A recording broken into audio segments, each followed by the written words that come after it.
اعوذ باللہ من الشیطان الرجیم بسم اللہ الرحمن الرحیم۔ حماسہ حسینی باب چہارم۔ حسینی تحریک میں امر بالمعروف اور نہی عن المنکر کا عنصر۔ پہلی مجلس، حسینی تحریک کے اصلی عناصر۔ بسم اللہ الرحمن الرحیم۔ الحمد للہ رب العالمین باری الخلائق اجمعین، والصلاة والسلام علی عبد اللہ ورسولہ وحبیبہ وصفیہ سیدنا ونبینا ومولانا ابی القاسم محمد وآلہ الطیبین الطاہرین المعصومین۔ اعوذ باللہ من الشیطان الرجیم۔ ان اللہ اشترى من المؤمنین انفسهم واموالهم بان لهم الجنہ یقاتلون فی سبیل اللہ فیقتلون ویقتلون وعدا علیہ حقا فی التوراة والانجیل والقرآن ومن اوفى بعہدہ من اللہ فاستبشروا ببیعکم الذی بایعتم بہ وذلک هو الفوز العظیم۔ التائبون العابدون الحامدون السائحون الراکعون الساجدون الآمرون بالمعروف والناہون عن المنکر والحافظون لحدود اللہ وبشر المؤمنین۔ ہماری گفتگو تحریک حسینی میں امر بالمعروف اور نہی عن المنکر کے عنصر کے بارے میں ہے، اور گفتگو اس بارے میں ہے کہ کیا حسینی تحریک میں اس عنصر کا دخل رہا ہے یا نہیں۔ دوسرے لفظوں میں، جن باتوں نے امام حسین علیہ السلام کو اس سفر اور تحریک پر مجبور کیا، کیا ان میں امر بالمعروف اور نہی عن المنکر بھی شامل تھا یا نہیں؟ دوسرے یہ کہ اس تحریک میں اس عنصر کا دخل کس حد تک ہے۔ ہم سب جانتے ہیں کہ امام حسین علیہ السلام کی عزاداری اور یادگار فلسفہ، جس کی ائمہ اطہار کی وصیت کے مطابق سال بہ سال تجدید ہونا چاہیے، درس کی خاطر ہے، اور اس وجہ سے ہے کہ یہ ایک بہت بڑا تاریخی درس ہے۔ اگر انسان کسی درس سے کچھ استفادہ حاصل کرنا چاہے تو اسے چاہیے کہ وہ پہلے اسے سمجھے اور اس کو تحلیل کرے۔ آج رات کو میں ان تمام اصلی عناصر کے بارے میں جو حسینی تحریک پر اثر انداز رہے ہیں مختصر طور پر بحث کروں گا۔ اس کے بعد امر بالمعروف اور نہی عن المنکر کے بارے میں، جو اس تحریک کا اصلی عنصر ہے، زیادہ تفصیل اور تشریح کے ساتھ بحث کروں گا۔ حسینی تحریک میں بہت سے عوامل کا دخل رہا ہے، اور انہی متعدد عوامل کے دخل کے سبب جو حادثہ باوجود یہ کہ تاریخی اور سطحی واقعات کے لحاظ سے زیادہ طویل اور مفصل نہیں ہے، تفسیر کے لحاظ سے اور اس بڑے تاریخی واقعے کی ماہیت کو درک کرنے کی نظر سے بہت زیادہ پیچیدہ ہے۔ اس حادثے کی مختلف تفسیریں کی گئی ہیں، اور کبھی کبھی اس عظیم حادثے سے غلط نتائج بھی نکالے گئے ہیں۔ اس داستان کی پیچیدگی کا ایک سبب یہ عناصر ہیں جو اس حادثے کے وجود میں آنے پر اثر انداز ہوئے۔ ہمیں اس حادثے میں بہت سے مسائل ملتے ہیں۔ ایک جگہ امام حسین علیہ السلام سے بیعت طلب کرنا اور آپ علیہ السلام کا بیعت سے انکار کرنا ہے۔ دوسری جگہ اہل کوفہ کا امام علیہ السلام کو دعوت دینا اور امام علیہ السلام کا ان کی دعوت قبول کرنا ہے۔ ایک اور مقام پر امام علیہ السلام بیعت مانگنے اور بیعت سے انکار کرنے کے مسئلے پر بالکل توجہ دیے بغیر، اور اس مسئلے پر بھی بنیادی توجہ دیے بغیر کہ کوفے والوں نے ان کی بیعت کرنا چاہی اور ان کو بلایا ہے یا نہیں بلایا، اس وقت کے حالات اور حکومت وقت پر تنقید کرتے ہیں، خرابیاں پیدا ہونے اور پھیلنے کا ذکر کرتے ہیں، اسلام کی حقیقت بدل جانے کا ذکر کرتے ہیں، حلال کو حرام اور حرام کو حلال بنا دینے کا ذکر کرتے ہیں، اور پھر کہتے ہیں کہ ایک مسلمان کا فرض ہے کہ ان حالات کے پیش نظر خاموش نہ بیٹھے۔ اس مقام پر ہم دیکھتے ہیں کہ امام علیہ السلام نہ بیعت کی بات کرتے ہیں اور نہ بلاوے کی، نہ اس بیعت کی بات کرتے ہیں جو یزید ان سے چاہتا ہے، اور نہ اس دعوت کا ذکر کرتے ہیں جو اہل کوفہ نے انہیں دی ہے۔ معاملہ کیا ہے؟ کیا یہ مسئلہ بیعت کا مسئلہ تھا؟ کیا یہ مسئلہ دعوت کا مسئلہ تھا؟ کیا یہ مسئلہ نکتہ چینی یا برائیاں پھیلنے کا مسئلہ تھا؟ ان میں سے کون سی بات تھی؟ ہم اس مسئلے کی کس طرح توجیہ کریں؟ اس کے علاوہ امام علیہ السلام کے زمانے یعنی یزید کے دور حکومت اور پہلے کے ادوار میں کون سا واضح فرق تھا؟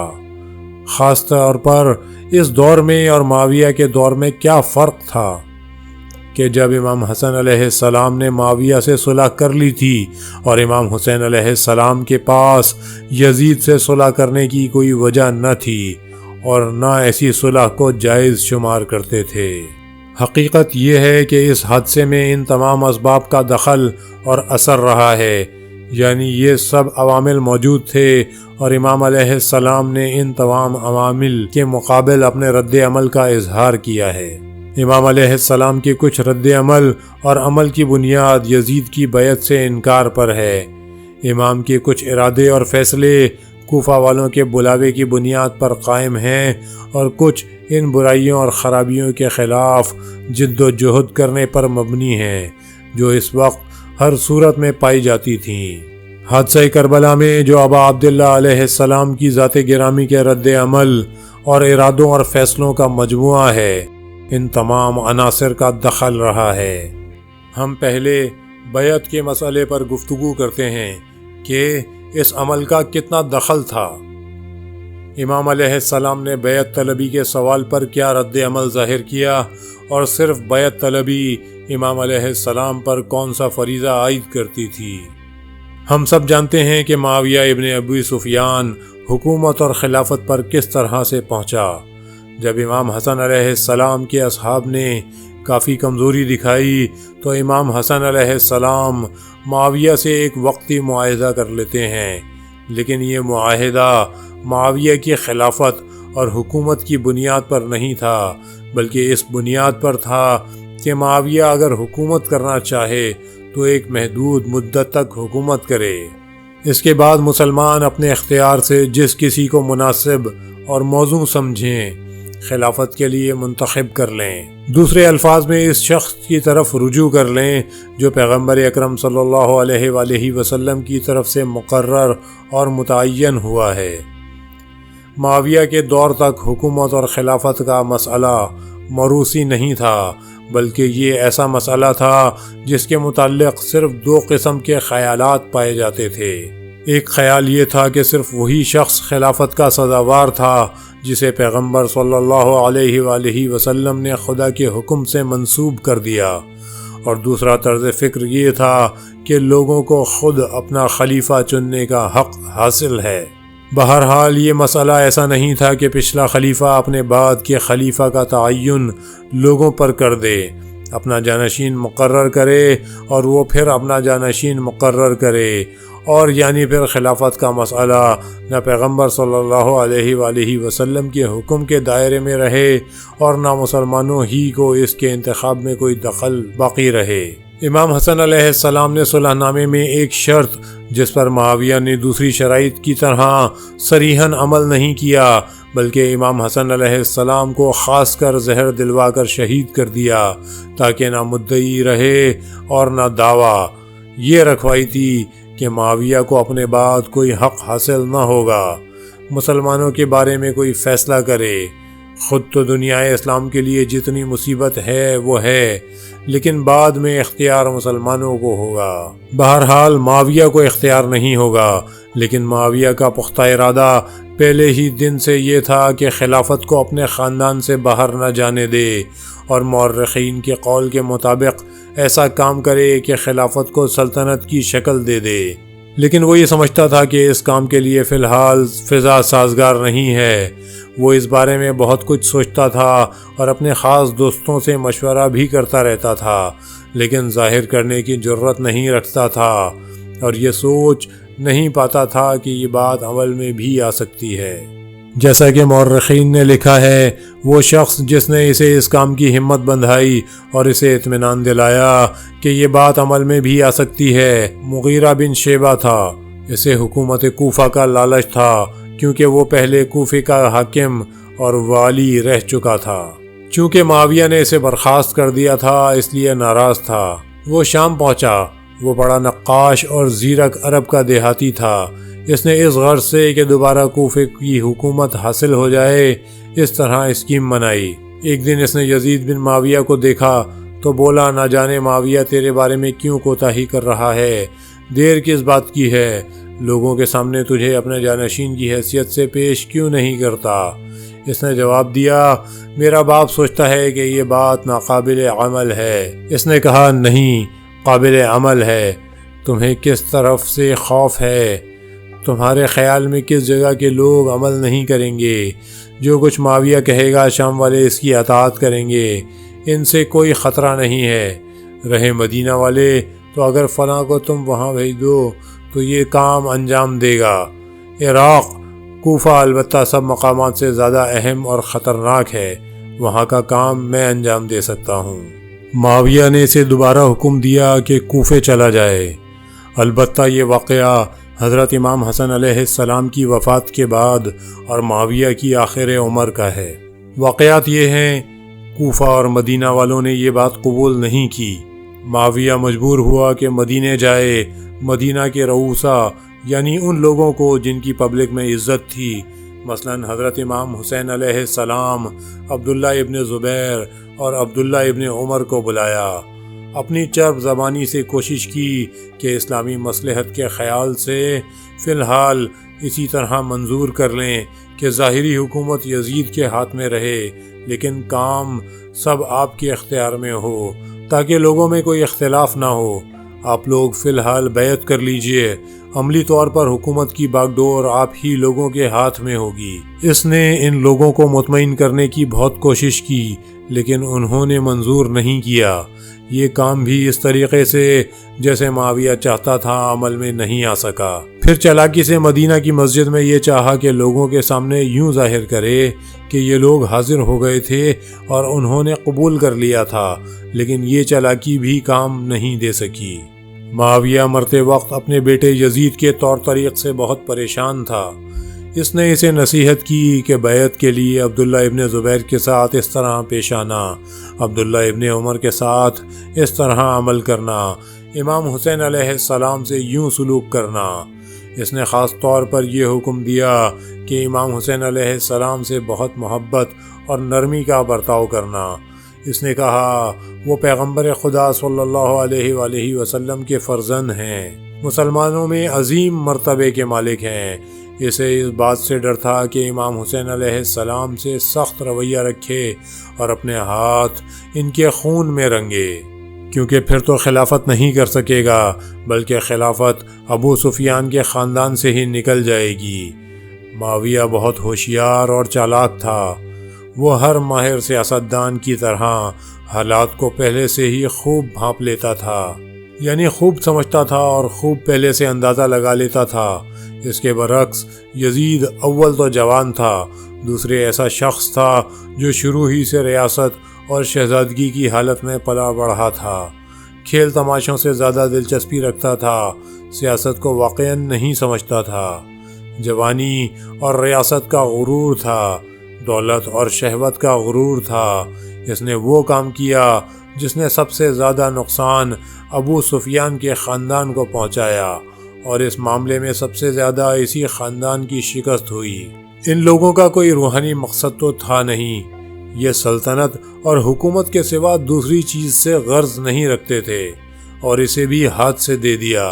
امام حسین علیہ السلام قتل تو ہوئے، لیکن اپنے روحانی ہدف تک پہنچ گئے، جبکہ ابو سفیان کا خاندان کسی طرح اپنا مقصد حاصل نہیں کر سکا۔ نصف ماہ رجب 60 ہجری میں جب معاویہ مر جاتا ہے تو یزید مدینہ کے حاکم کو، جو بنی امیہ سے ہی تھا، ایک خط لکھتا ہے جس میں وہ معاویہ کے مرنے کی خبر دیتا ہے اور کہتا ہے کہ لوگوں سے میرے لیے بیعت لو۔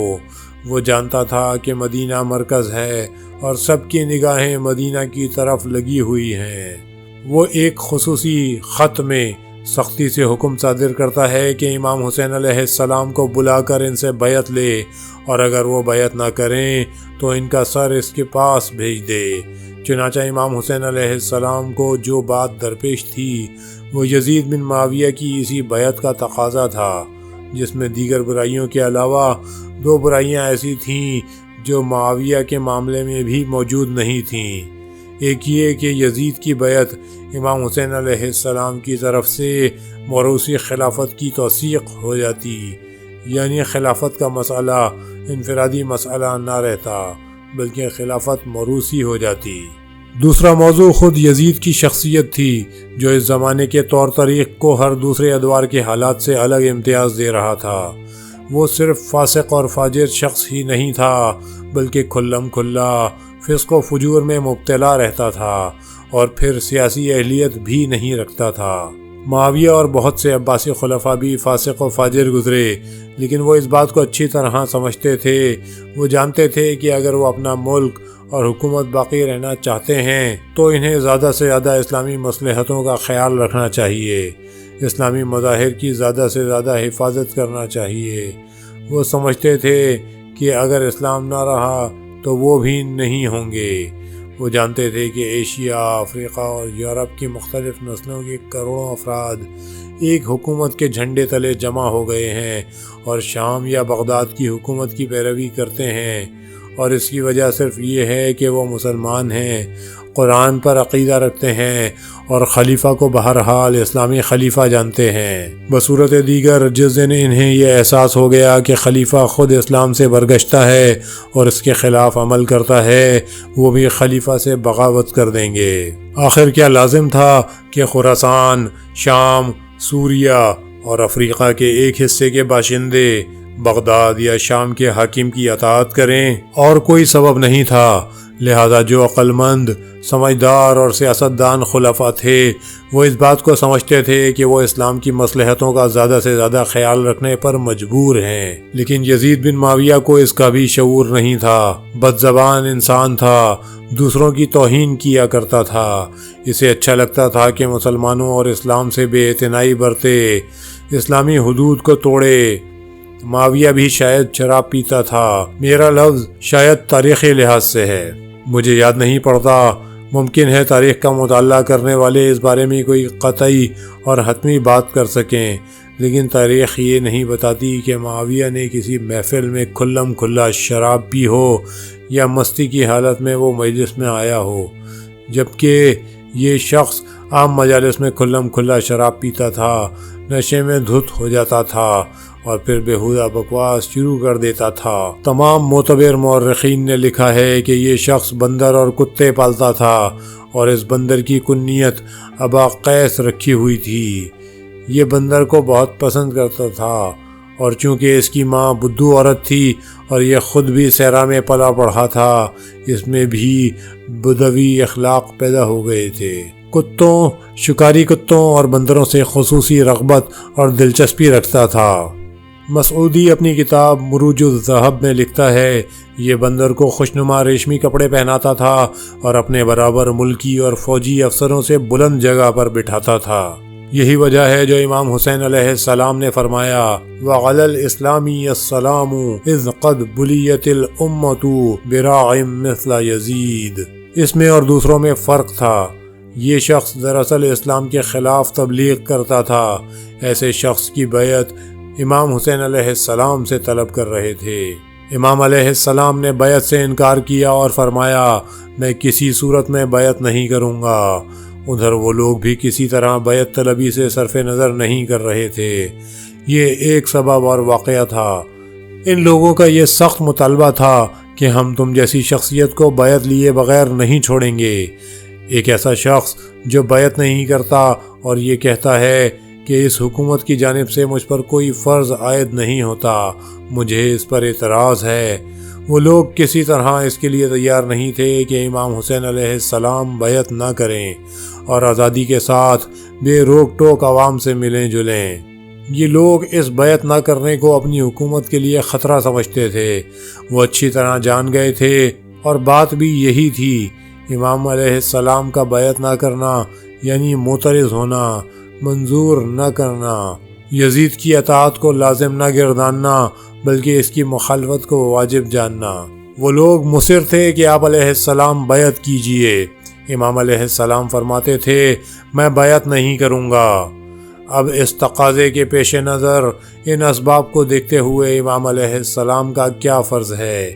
ایک مخالفت کے اقدام کے سوا اور کوئی عمل نہیں ہو سکتا۔ میں بیعت نہیں کروں گا، دوسری کوئی بات نہیں ہو سکتی۔ کیا آپ بیعت کرتے ہیں؟ نہیں۔ اگر بیعت نہیں کرتے تو قتل کر دیے جائیں گے۔ میں قتل ہونے کو تیار ہوں لیکن بیعت نہیں کروں گا۔ اس مقام پر امام کا جواب فقط ایک نہیں ہے۔ مدینے کے حاکم نے امام حسین علیہ السلام کو بلوایا۔ وہ بنی امیہ کا ایک فرد تھا۔ یہ بات ضرور کہنا چاہیے کہ اگرچہ قریب تمام بنی امیہ ناپاک عنصر تھے، لیکن یہ شخص اس حد تک دوسروں سے مختلف تھا۔ اس وقت امام حسین علیہ السلام مدینہ کی مسجد نبوی میں تشریف فرما تھے۔ عبداللہ ابن زبیر بھی آپ کے پاس تھے۔ حاکم کے گماشتے نے دونوں کو حاکم کے پاس چلنے کی دعوت دی اور کہا حاکم آپ سے کچھ باتیں کرنا چاہتے ہیں۔ ان لوگوں نے کہا تم جاؤ، ہم بعد میں آئیں گے۔ عبداللہ ابن زبیر بولے اس موقع پر جو حاکم نے ہم کو بلایا ہے، آپ علیہ السلام کا کیا اندازہ ہے؟ آپ علیہ السلام نے فرمایا میرا خیال ہے ان کا فرعون تلف ہو گیا ہے اور ہمیں بیعت کے لیے بلایا ہے۔ عبداللہ ابن زبیر نے کہا آپ نے خوب اندازہ لگایا، میرا بھی یہی خیال ہے، اب آپ کیا کریں گے؟ امام علیہ السلام نے فرمایا میں جا رہا ہوں، تم کیا کرو گے یہ میں بعد میں دیکھوں گا۔ عبداللہ ابن زبیر راتوں رات غیر معروف راستے سے ہوتے ہوئے بھاگ کر مکہ پہنچے اور وہاں پناہ گزین ہو گئے۔ امام علیہ السلام گئے اور بنی ہاشم کے کچھ جوانوں کو اپنے ساتھ لیتے گئے۔ آپ علیہ السلام نے ان سے فرمایا تم باہر کھڑے رہنا، اگر میری آواز بلند ہو تو تم اندر گھس آنا، لیکن جب تک میری آواز بلند نہ ہو اندر نہ آنا۔ ناپاک بدنام زمانہ اموی حکمران مروان بن حکم بھی، جو کسی زمانے میں مدینے کا حاکم رہ چکا تھا، وہاں موجود تھا۔ حاکم نے کھلا ہوا خط امام علیہ السلام کو سنایا۔ امام علیہ السلام نے فرمایا کیا چاہتے ہو؟ حاکم نے چرب زبانی سے باتیں شروع کی کہ لوگوں نے یزید کی بیعت کر لی ہے، معاویہ کی یہی خواہش تھی اور اسلام کی بھلائی بھی اسی میں ہے۔ میں چاہتا ہوں کہ آپ بھی بیعت کر لیں۔ اسلام کی بھلائی کا بھی یہی تقاضا ہے کہ بعد میں آپ جس طرح فرمائیں گے اس پر عمل کیا جائے گا، تمام خرابیاں دور کر دی جائیں گی۔ امام علیہ السلام نے فرمایا تم مجھ سے کس لیے بیعت چاہتے ہو؟ لوگوں سے بیعت لینے کے لیے بیعت چاہتے ہو، یعنی خدا کے لیے نہیں چاہتے، اس لحاظ سے کہ خواہ خلافت شرعی ہے یا غیر شرعی۔ میں بیعت کر لوں تاکہ شرعی ہو جائے، جو نہیں ہے۔ تم میری بیعت اس لیے چاہتے ہو کہ دوسرے لوگ بھی بیعت کر لیں؟ اس نے کہا ہاں۔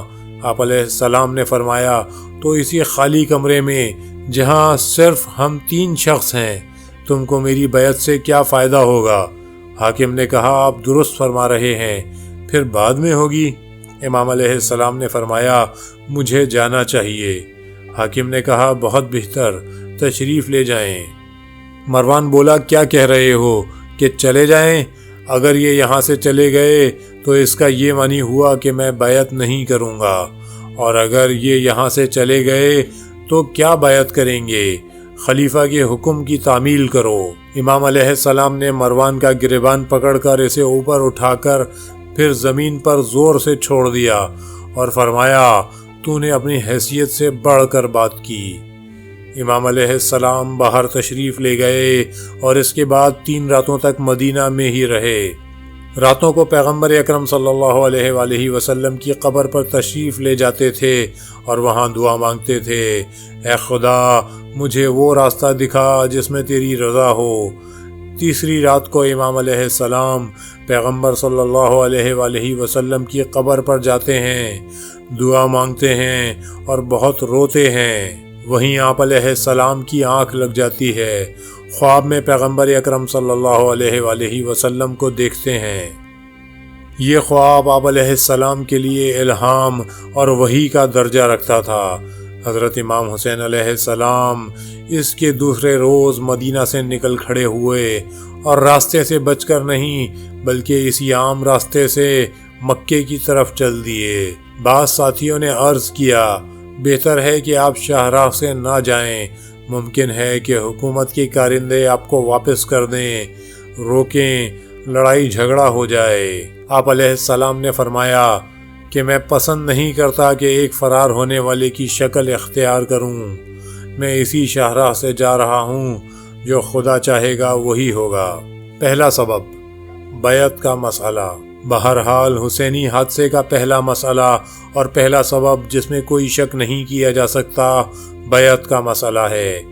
یزید کی بیعت، جو تاریخ کی صحیح شہادت کے مطابق امام حسین علیہ السلام سے طلب کی گئی۔ یزید خصوصی خط میں یوں لکھتا ہے: امام حسین علیہ السلام کو بیعت کرنے کے لیے گرفتار کرو، سختی کرو، اور وہ جب تک بیعت نہ کریں رہا نہ کرو۔ امام حسین علیہ السلام نے بھی پامردی سے اس مطالبے کی نفی کی اور کسی طرح یزید کی بیعت کے لیے تیار نہیں تھے۔ ان کا جواب صرف انکار تھا، یہاں تک کہ امام حسین علیہ السلام کی عمر کے آخری دن میں جب امام حسین علیہ السلام کربلا میں تھے، عمر ابن سعد آیا اور اس نے امام حسین علیہ السلام سے مذاکرات کیے۔ بظاہر اس کا انداز یہ تھا کہ وہ امام حسین علیہ السلام کو یزید سے صلح پر مجبور کرے، لیکن حقیقت میں یہ صلح بیعت کے سوا اور کوئی چیز نہیں تھی۔ امام حسین علیہ السلام تیار نہیں ہوئے۔ امام علیہ السلام کی ان باتوں سے جو آپ نے عاشور کے دن کہی ہیں، پورے طور پر ظاہر ہے کہ آپ علیہ السلام اپنے پہلے دن کے ہی قول پر قائم تھے۔ نہیں، خدا کی قسم، میں اپنا ہاتھ تمہارے ہاتھ میں ہرگز نہیں دوں گا، میں یزید کی بیعت ہرگز نہیں کروں گا، یہاں تک کہ ان حالات میں بھی جو آج ہیں، اور میں دیکھ رہا ہوں کہ قتل کر دیا جاؤں گا، اور دیکھ رہا ہوں اپنے عزیزوں کا قتل، دوستوں کا قتل اور اپنے خاندان کی اسیری، مگر یزید کی بیعت کرنے کو تیار نہیں ہوں۔ یہ سبب کب پیدا ہوا؟ معاویہ کے آخری زمانے میں، معاویہ کے مرنے کے بعد جب یزید کو حکومت ملی، اس میں سختی اور عجلت بڑھی۔ دوسرا سبب، مسئلہ دعوت۔ دوسرا سبب دعوت کا مسئلہ تھا۔ شاید بعض کتابوں میں آپ نے پڑھا ہوگا، خصوصاً ان نام نہاد تاریخ کی کتابوں میں جو مدرسے کے بچوں کے ہاتھوں میں دے دی جاتی ہیں، لکھتے ہیں کہ سن 60 ہجری میں معاویہ مر گیا تو کوفے والوں نے امام حسین علیہ السلام کو بلایا تاکہ آپ علیہ السلام کو خلیفہ منتخب کر لیں۔ امام حسین علیہ السلام کوفے آئے، کوفے والوں نے غداری اور بے وفائی کی، آپ علیہ السلام کی مدد نہیں کی، امام حسین علیہ السلام قتل ہو گئے۔ انسان جب یہ تاریخیں پڑھتا ہے تو سوچنے لگتا ہے کہ امام حسین علیہ السلام ایک ایسے شخص تھے جو اپنے گھر میں آرام سے بیٹھے ہوئے تھے، انہیں کسی سے کوئی سروکار نہیں تھا اور نہ کسی بات کی انہیں کوئی فکر تھی، صرف وہ بات جس نے انہیں اپنی جگہ سے ہلایا، کوفے والوں کی دعوت تھی۔ جبکہ امام حسین علیہ السلام رجب کے آخر میں جو یزید کی حکومت کا آغاز تھا، بیعت سے انکار کے لیے مدینہ سے نکل گئے، چونکہ مکہ خدا کی جانب سے جائے پناہ ہے اور وہاں دوسرے مقامات کے مقابلے میں امن کا زیادہ دخل ہے اور مسلمان اس جگہ کا زیادہ احترام کرتے ہیں اور حکومت بھی مکہ کا زیادہ احترام کرنے پر مجبور ہے، اس لیے آپ وہاں چلے جاتے ہیں۔ نہ صرف اس لیے کہ وہ بہتر پناہ گاہ ہے، بلکہ اس لیے کہ وہ لوگوں کے اکٹھے ہونے کا بہتر مرکز تھی۔ رجب اور شعبان کے مہینوں میں عمرے کے ایام ہوتے ہیں، لوگ چاروں طرف سے مکہ آتے ہیں اور ان کو بہتر طور پر تعلیم اور معلومات فراہم کی جا سکتی ہیں۔ پھر حج کا زمانہ آ جاتا ہے جو تبلیغ کے لیے زیادہ موزوں اور مناسب وقت ہوتا ہے۔ تقریباً 2 ماہ کے بعد کوفے والوں کے خطوط پہنچتے ہیں۔ کوفے والوں کے خطوط مدینہ میں نہیں آئے ہیں، جبکہ امام حسین علیہ السلام نے اپنی تحریک مدینہ سے شروع کر دی ہے۔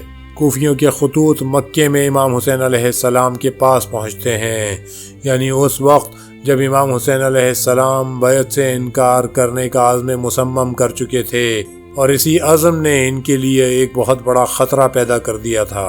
اس لیے کوفیوں کی دعوت اس تحریک کا اصلی سبب نہیں تھا، بلکہ ثانوی سبب تھا۔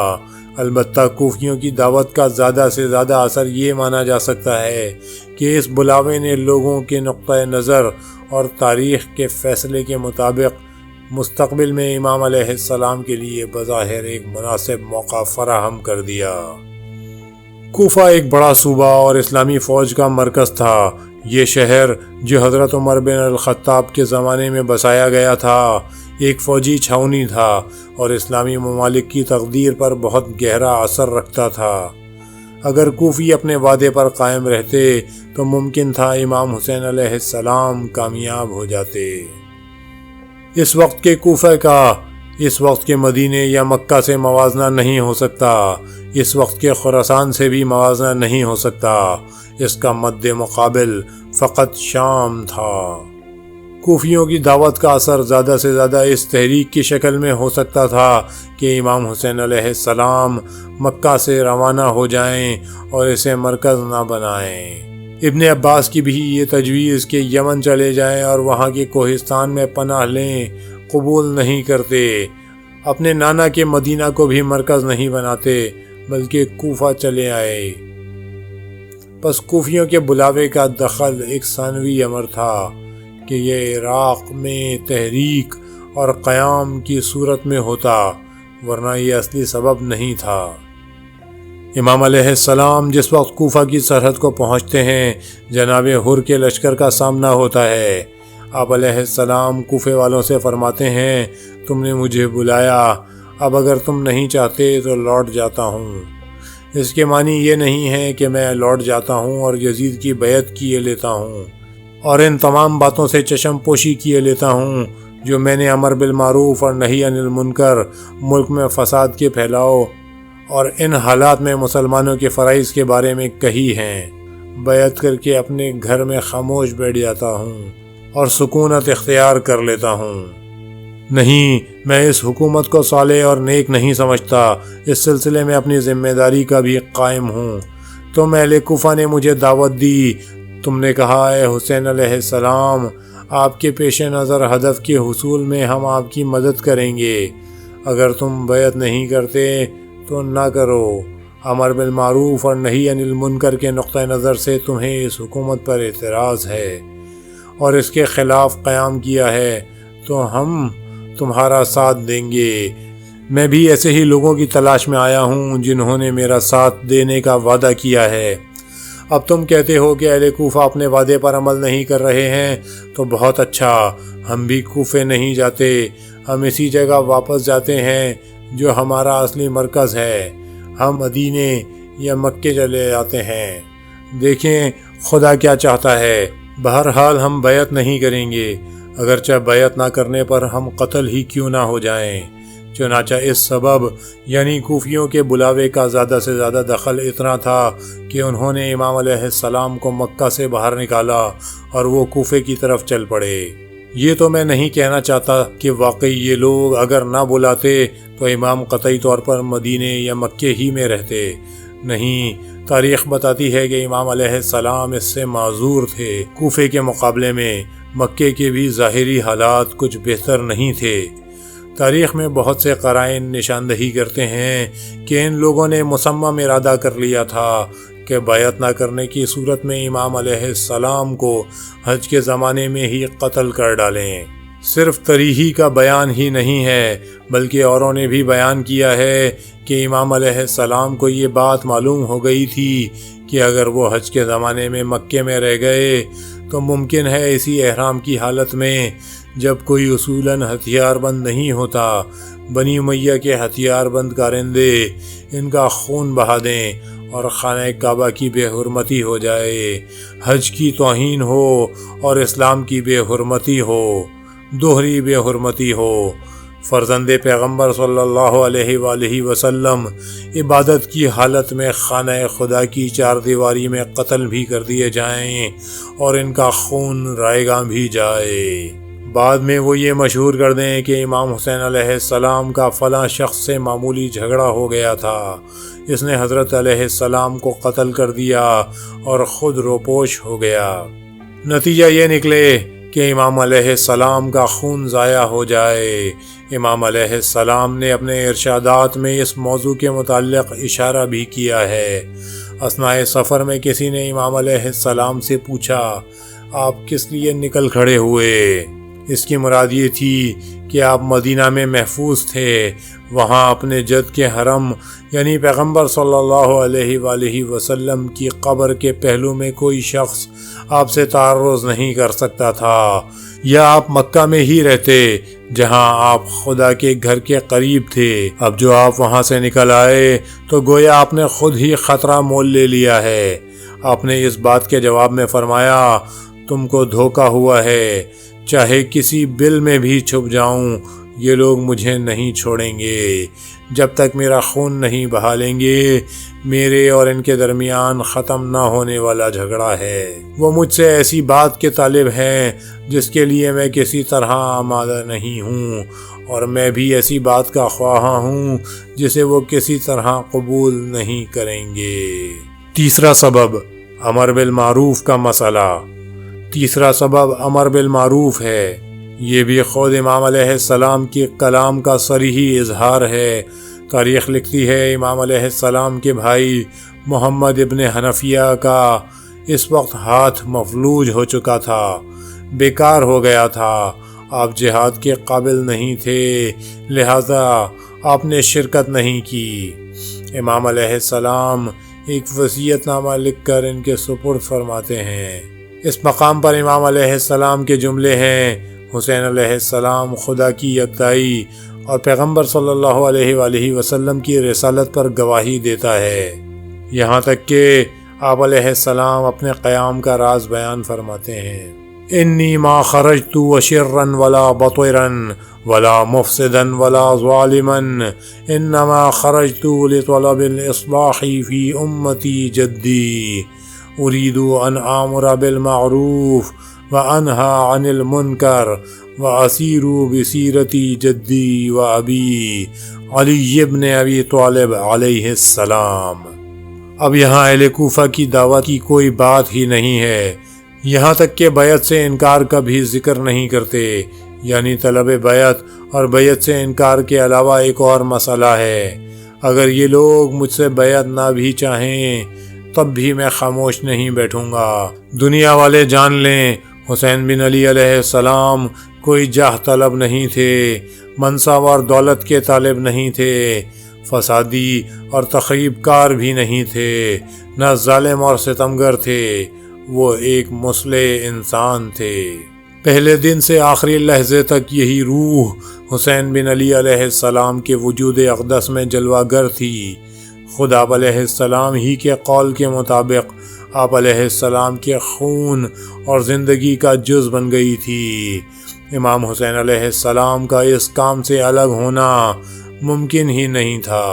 اپنے آخری لمحات میں امام حسین علیہ السلام جس وقت قتل گاہ کی نشیب میں پڑے ہوئے ہیں اور ہلنے کی طاقت بھی نہیں رکھتے، دشمن سے لڑنے کی بھی طاقت نہیں، اپنے پیروں پر کھڑے بھی نہیں ہو سکتے اور مشکل سے ہل پاتے ہیں، ہم دیکھتے ہیں کہ امام حسین علیہ السلام کے کلام سے غیرت ٹپکتی ہے۔ امام حسین علیہ السلام کے کلام سے عزت آشکار ہے، امام حسین علیہ السلام کے کلام سے عظمت نمایاں ہوتی ہے۔ فوج یزیدی آپ کا سر مبارک جسم سے الگ کرنا چاہتی ہے، لیکن ان پر آپ کی شجاعت اور ہیبت طاری ہونے سے ایسا کرنے کی جرت نہیں ہوئی۔ بعض لشکری کہتے ہیں ایسا نہ ہو کہ امام حسین علیہ السلام نے کوئی جنگی چال چلی ہو، جیسے ہی کوئی پاس پہنچے تو اس پر جھپٹ پڑیں۔ ان کے حملے کے سامنے ٹھہرنے کی کسی کو مجال نہیں تھی، ایک ناپاک اور بزدلانہ چال چلتے ہیں، کہتے ہیں اگر ہم حسین بن علی علیہ السلام کے خیموں پر حملہ کر دیں تو ان میں بچاؤ کی طاقت نہیں ہوگی۔ امام حسین علیہ السلام پڑے ہوئے ہیں، میں آپ کی اس حالت کا نقشہ نہیں کھینچ سکتا۔ یزیدی لشکر اہل حرم کے خیموں پر حملہ کرتا ہے، ایک شخص چلاتا ہے حسین تم زندہ ہو، فوج نے اہل حرم کے خیموں پر حملہ کر دیا ہے۔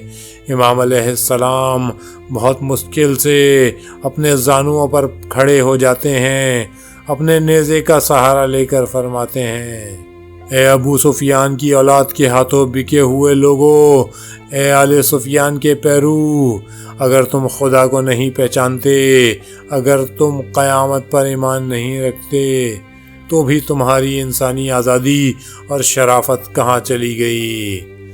ایک کہتا ہے، اے فاطمہ کے بیٹے کیا کہتے ہو؟ آپ نے جواب دیا، یہ جسم حاضر ہے، اس پر تیروں اور تلواروں کی ضربیں لگاؤ، لیکن حسین علیہ السلام کی روح کو یہ گوارا نہیں کہ وہ زندہ ہو اور کوئی شخص اس کے خیموں کے قریب پہنچ رہا ہو۔ لا حول ولا قوة الا باللہ العلی العظیم، وصلی اللہ علی محمد وآلہ الطاہرین۔